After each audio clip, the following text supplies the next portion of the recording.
পাছ কৰিলেহে হ'ব পাৰিব শিক্ষক। শিক্ষকৰ নিযুক্তিক লৈ শীৰ্ষ ন্যায়ালয়ে মাৰিলে শেষ মোহৰ। চাকৰিৰ কাৰ্যকাল 5 বছৰতকৈ বেছি আছে যদি টেট পাছ কৰিবই লাগিব। টেট পাছ নকৰা শিক্ষকে ল'ব লাগিব বাধ্যতামূলক অৱসৰ।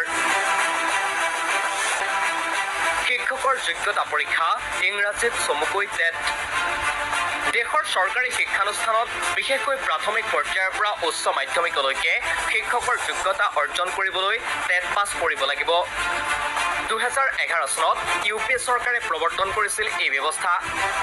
কিন্তু তাৰ পূৰ্বতে নিযুক্তি পোৱা শিক্ষকসকলে তেনে কোনো পৰীক্ষাত অৱতীৰ্ণ হ'বলগীয়া হোৱা নাছিল।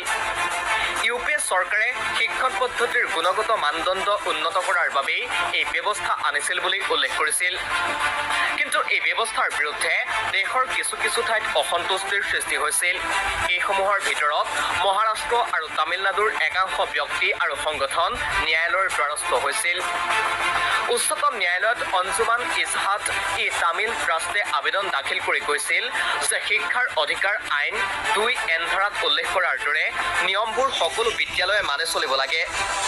কিন্তু ভাষিক বা ধৰ্মীয় সংখ্যালঘুৰ দ্বাৰা স্থাপিত আৰু পৰিচালিত বিদ্যালয়বোৰ ইয়াৰ পৰা বাদ দিব লাগিব। এই আবেদনৰ শুনানি গ্ৰহণ কৰি উচ্চতম ন্যায়ালয়ৰ ন্যায়াধীশ দীপাংকৰ দত্ত আৰু ন্যায়াধীশ আগষ্টিন জৰ্জ মাছিহৰ দুজনীয়া বিচাৰপীঠে কয়, যিসকল শিক্ষকৰ চাকৰিৰ কাৰ্যকাল 5 বছৰতকৈ অধিক বাকী আছে, সেইসকল শিক্ষকে চাকৰি কৰি থাকিবলৈ বা পদোন্নতি পাবলৈ টেট দিয়াটো বাধ্যতামূলক। যদি তেনে শিক্ষকে টেটত উত্তীৰ্ণ হ'ব নোৱাৰে, তেনে শিক্ষকে পদত্যাগ কৰিব লাগিব, নতুবা বাধ্যতামূলক অৱসৰ গ্ৰহণ কৰিব লাগিব।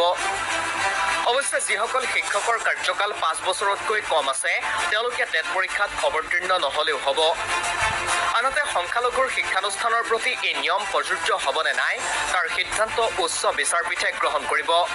উল্লেখ্য যে 2009 চনৰ শিক্ষাৰ অধিকাৰ আইনৰ 23(1) ধাৰা অনুসৰি শিক্ষকৰ ন্যূনতম অৰ্হতা NCTE নিৰ্ধাৰণ কৰিব। NCTE 2010 চনৰ 23 আগষ্টত এক অধিসূচনা জাৰি কৰি প্ৰথম শ্ৰেণীৰ পৰা অষ্টম শ্ৰেণীলৈ শিক্ষক হ'বলৈ টেট উত্তীৰ্ণ হোৱাটো বাধ্যতামূলক কৰিছিল। লগতে NCTE শিক্ষক পদত নিযুক্ত হোৱা পৰীক্ষাৰ্থীক টেটত যোগ্যতা অৰ্জন কৰিবলৈ 5 বছৰৰ সময় দিছিল আৰু পৰৱৰ্তী সময়ত এই সময়সীমা আৰু 4 বছৰ বৃদ্ধি কৰা হৈছিল। NCTEৰ এই জাননীৰ বিৰুদ্ধে আদালতৰ কাষ চাপিছিল প্ৰাৰ্থীসকল।